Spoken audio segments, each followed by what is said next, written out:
T'es prête, Ilona? Kiki la petite sorcière, tome 2, Les racines de la magie, par Eiko Kadono.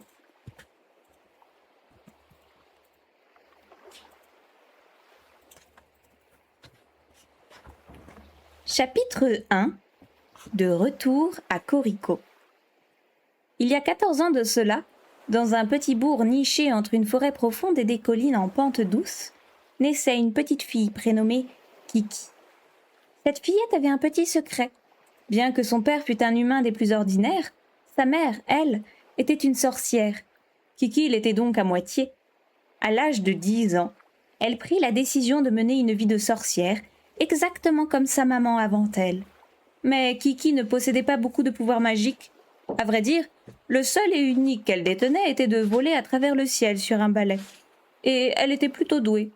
Avec son chat noir Gigi assis à l'arrière, elle était capable de réaliser 2 sauts périlleux et demi, les doigts dans le nez.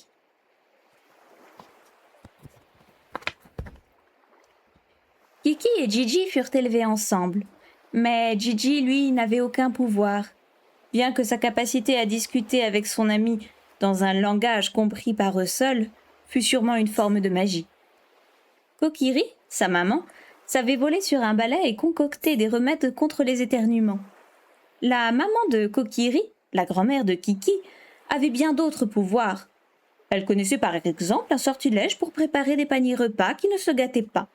Apparemment, les pouvoirs magiques des sorcières étaient de plus en plus faibles et de moins en moins nombreux. Certains prétendaient que la disparition des nuits les plus noires et du silence absolu en était la cause. Il est vrai que de nos jours, il y a toujours un peu de lumière et de bruit quelque part. Distraites, les sorcières ne pourraient plus utiliser la magie aussi habilement qu'avant. Okino, ethnologue et père de Kiki, qui étudiait les légendes et contes folkloriques qui parlaient de fées et de sorcières, avait l'idée que les pouvoirs magiques disparus pourraient bien réapparaître un jour ou l'autre. Mais, enfin... Il y a le chat qui veut descendre. Voilà. Allez. Je pensais qu'elle allait rester tout le long.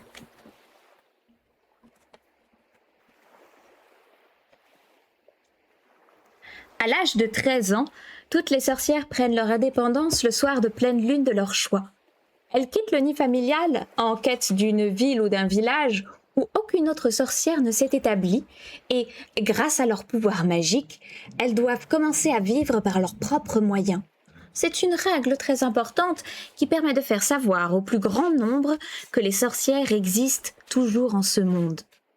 Cela faisait maintenant 1 an que Kiki, le personnage principal de notre histoire, avait débuté son apprentissage.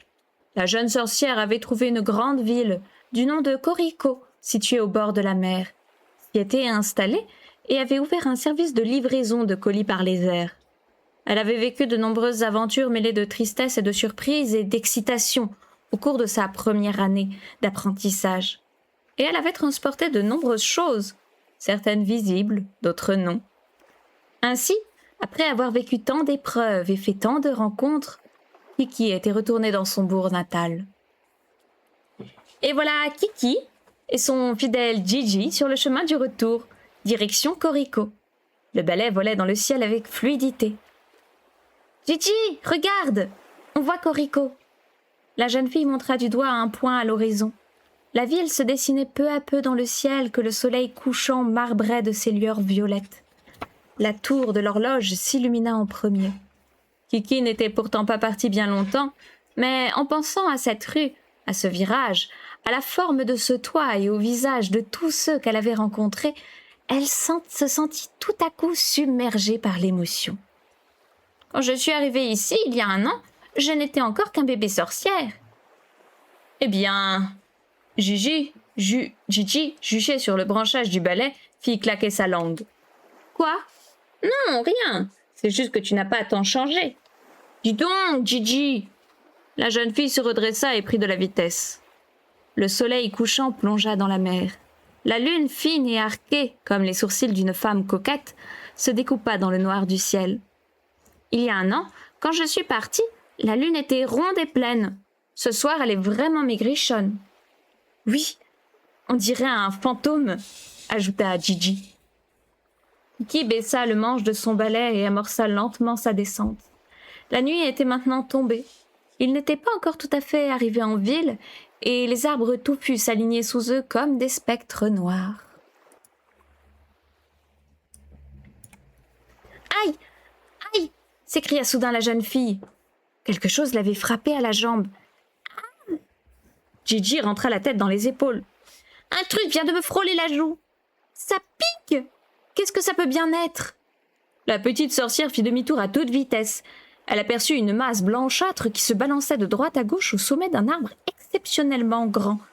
Quelque chose les frôla de nouveau. « Aïe !» Elle se couvrit instinctivement le visage à l'aide de ses mains. Le balai perdit brutalement de l'altitude. La clochette qu'elle avait ramenée pour son ami Tombeau tintinabulait dans ses bagages.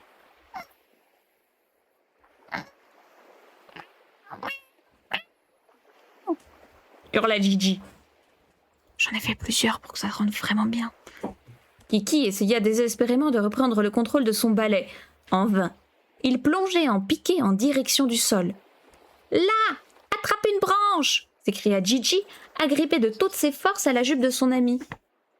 Kiki tendit les mains et les agita en tous sens. Elle attrapa une branche au vol, qui se mit à se balancer comme dans un numéro de trapèze volant. « Je l'ai eu! Je les ai eus !» cria une voix au-dessus d'elle. La sorcière leva les yeux et aperçut un petit garçon en pyjama blanc qui la fixait, accroché comme elle à une branche. « Je les ai rattrapés! S'arrête !» hurla-t-il. Un rayon de lumière imprécis s'élargit tout à coup sous leurs pieds. Une porte s'ouvrit, celle d'une petite maison qui semblait construite tout contre l'arbre, et une jeune fille en sortit en trombe. « Ça suffit! J'en ai assez d'entendre toujours les mêmes bêtises! Regarde, je les ai attrapés! Une petite chauve-souris et une grande chauve-souris! » Des chauves-souris? Intriguée, Kiki fouilla du regard tout autour d'elle et croisa celui de la jeune fille qui avait les yeux levés dans leur direction, son corps raidi par la peur. Elle devait avoir le même âge que Kiki. « Bonsoir, » dit la petite sorcière en regardant vers le bas, résignée. « Je suis bien suspendue à une branche, mais je ne suis pas une chauve-souris. » La fille hocha la tête d'un air entendu. « Elle ment. C'est une chauve-souris. C'est une chauve-souris qui s'est transformée, puisqu'elle est toute noire, » répliqua le petit garçon en se trémoussant. « Reste calme, s'il te plaît, » s'écria Kiki. Au même moment, la branche à laquelle elle était agrippée se brisa dans un grand fracas et Kiki et Gigi s'écroulèrent sur le sol. Kiki sentait une douleur aiguë irradier dans ses fesses. Gigi, les yeux ronds comme des soucoupes, avait l'air sonné. « Gigi! Gigi !» Kiki le prit précipitamment dans ses bras et tira sur ses moustaches. Le chat noir poussa un gros soupir. « Ça va aller ?» demanda craintivement la fille en les observant. « Oui, ça devrait aller. » Elle se releva avec difficulté en se tenant le bas du dos qui la faisait souffrir. « Je sais, tu es la sorcière dont tout le monde parle ici. » Kiki hocha la tête. Les yeux de la fille pétillaient. « C'est quelqu'un de la ville qui m'a parlé de toi. Tu es la sorcière coursière, n'est-ce pas? Il paraît que tu voles avec grâce à travers le ciel. » Puis elle regarda Kiki, recouverte de poussière, et fit la grimace. « Eh, tu es tombée ?» On dirait bien. Vexée, Kiki tapota sa jupe pour la dépoussiérer. « Je les ai eus, j'ai réussi. Super, hein ?» fit la voix du petit garçon toujours perché dans l'arbre. La fille regarda en l'air et fut prise d'un frisson. « Tu ne dois pas grimper aussi haut. Ah, fais attention. Tiens-toi tranquille.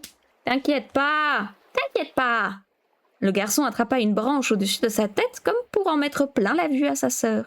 « Je me rapproche de la lune. Je me rapproche de la lune. » Ah, il chantonnait, pardon. « Je me rapproche de la lune. Je me rapproche de la lune. » Il chantonnait en se dandinant, les deux mains en l'air. Kiki se rendit compte qu'il tenait un lance-pierre. La branche vacillait dangereusement de droite à gauche et d'avant en arrière. « La branche va se casser. Il va tomber. »« Reste là. Après tout, je suis la sorcière coursière. Je vais te livrer ce petit chenapan. » Puis elle ajouta avec un sourire taquin. « Je ne peux pas voler avec grâce ici, mais… » Elle enfourcha son balai, décolla et atteignit la cime de l'arbre en un éclair. Elle eut beaucoup de mal à attraper le petit garçon, mais elle parvint tout de même à le soulever dans les airs en le tenant par son pantalon de pyjama. « Non, arrête !» Il gesticulait dans tous les sens. « La chauve-souris va me manger !»« Je te le répète, je ne suis pas une chauve-souris !» dit-elle en atterrissant doucement sur le sol, telle une feuille d'arbre. « Mais tu es toute noire !